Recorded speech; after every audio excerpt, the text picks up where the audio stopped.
你先吃。娘不饿，你吃啊。娘骗人，我明明听到娘肚子在咕咕叫。喜儿，还认得我吗？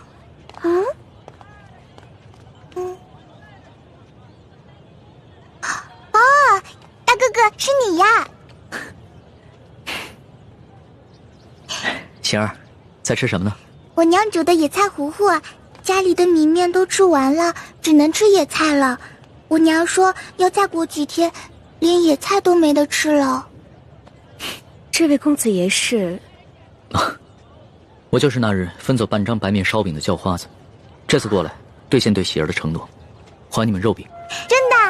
娘，我就说嘛，大哥哥是不会骗我的。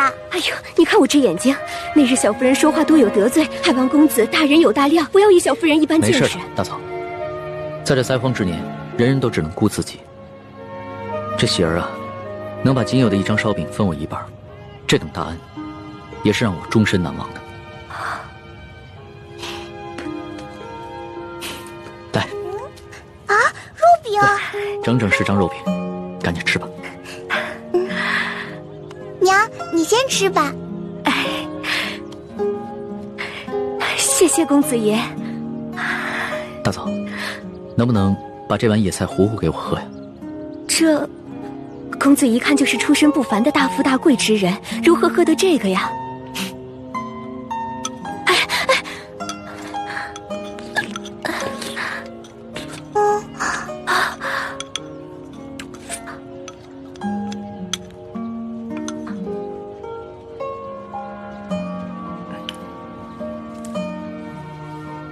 大嫂，这是周钱。这可如何使得？没事儿，收下吧，这是我欠你们的。相信我，很快朝廷就有新的赈灾措施下来，到时候就再也没有人能骗得了你们了。